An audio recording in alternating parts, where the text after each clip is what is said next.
Have you heard about food waste? We live in a world full of contradictions. 1 in 8 people go hungry, but 1/3 of the food produced from human consumption is wasted. Our current food system is very complex, and in many parts of the world, there are many steps in the system from the time that food is produced until it reaches our tables. Waste is created in different ways at each of these steps. However, we have the possibility to fight up to 61% of food waste right from our homes. According to the Food and Agriculture Organization of the United Nations, on average, each person in the world wastes 74 kilograms of food per year. Imagine 74 kilograms multiplied by the almost 8 billion people on the planet. That's a lot. It's as if every day, every person were to throw away a piece of food, like an apple or banana with a brown spot. It is important to remember that food waste is not created equally. Countries in the global north produce more average food waste than other countries. Food waste is at the heart of 3 current global challenges: climate change, biodiversity loss, and pollution. What if we could transform food waste from a negative problem into a positive solution? It sounds difficult, but it is possible. For example, we could use the food that is typically wasted to feed everyone on Earth a more balanced diet. By composting food waste and other organic material, we can reduce the use of chemical fertilizers, help create rich and healthy soil, help the land hold on to water, and therefore help bring the right nutrients to plants. At home, we could even transform this same organic waste into cleaning products, clothing, or accessories. Do you want to learn how to use food waste from your school, home, or neighborhood? Join me. There are many ways that we can take advantage of wasted food instead of throwing it away. Pause the video here and, with your teacher, choose the action that you would like to explore. In this section, we're going to explore reducing food waste. There are different ways that we can avoid wasting food that we can start doing today. First, communicate. If the portions in the cafeteria, restaurant, or at home are too big, you can ask for a smaller portion from the beginning. Second, save it for later. If even with the previous step, you end up with too much food on your plate, you can put it in a sealed container in the fridge to eat the next day. Ask your guardian for help doing this if you need it. Try out one of the activities described in this video. Hi, I see you've decided to explore another action you can take to help fight food waste: enjoying imperfect food. Great, let's start with a question. Do you know what imperfect foods are? Imperfect foods are foods that are not the perfect shape, size, or color that we normally expect to see in the store or on our table. Sometimes, foods may grow a little oddly or have a mark or blemish on their skin. These imperfect foods are just as delicious and nutritious as perfect foods, but some people discard them or don't buy them because they think they don't look good. This leads to food waste.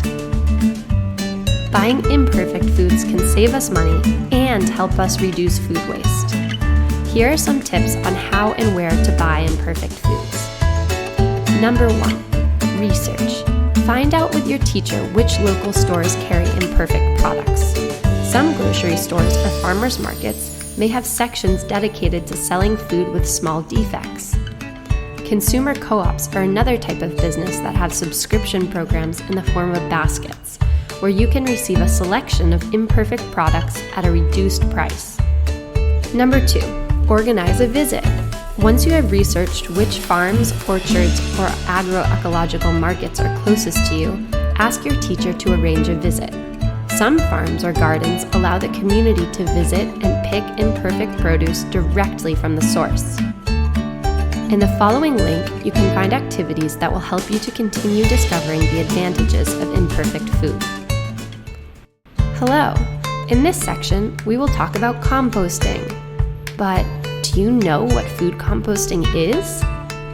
Composting is a form of recycling in which small microorganisms, or worms, transform food scraps and other organic materials into a natural fertilizer called compost.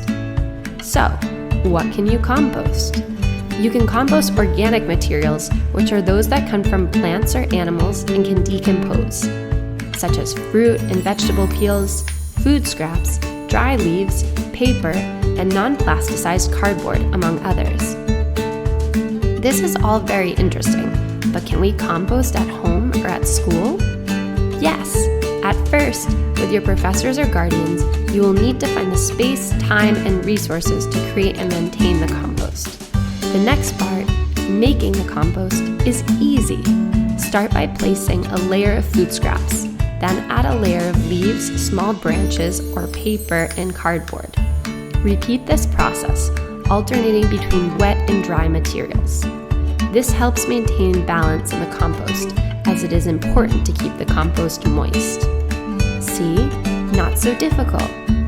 And now comes the hardest part, waiting. Composting takes time, usually several weeks or months depending on conditions. During this time, heat and microorganisms will work to break down the materials and turn them into compost. Once the compost is dark, brown, and earthy smelling, it's ready to use. You can spread it in plant pots, or if you have access to a community or personal garden, you can spread the compost on the garden beds.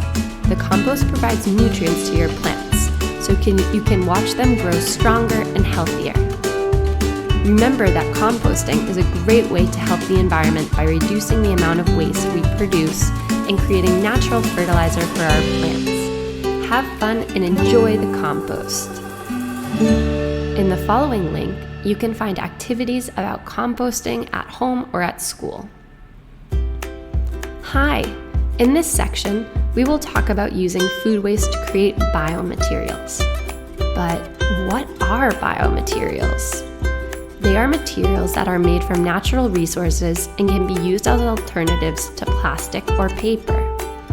There are places like makerspaces, literally spaces where you can make things, where you can go to experiment with biomaterials, both manually and with 3D printing and even laser cutting. There are currently over 1,700 makerspaces in the world, and there is likely one near your community. You can ask your teacher to arrange a visit. Would you like to create your own biomaterials? It is not a complicated process, and you will only need one special ingredient. Step 1. To start, you need to choose the food scraps you want to use. You can use fruit peels, oranges or bananas, vegetable scraps, or even grains such as corn. Step 2. It is important to wash the leftover food thoroughly to remove any dirt or impurities. Step 3. Once cleaned, you should grind the remains into small pieces. You can use a mortar and pestle or a blender, but you may need to ask an adult to help you. Step 4. Then, mix the crushed pieces with water in a bowl, but remember that it should not be too liquidy. Add glycerin or alginate as a thickener. Step 5. Drying. Place the mixture in a mold. They can have different shapes, and you can easily find molds around your home or school. For example, a cup or a cookie cutter. Cover the mold with paper to absorb excess moisture and let the mixture dry. And that's it! Once the solids are completely dry, you have your biomaterial. You can use it to make crafts or even make recycled paper. In the following link, you can find recipes to create your own biomaterials. Hello! In this section, we will talk about making homemade cleaning products. Here are some examples. Vinegar is a versatile cleaning product that can be obtained from the fermentation of fruit or food waste, such as apples, grapes, or rice. It can be used to disinfect surfaces, remove stains and aromas, and clean glass.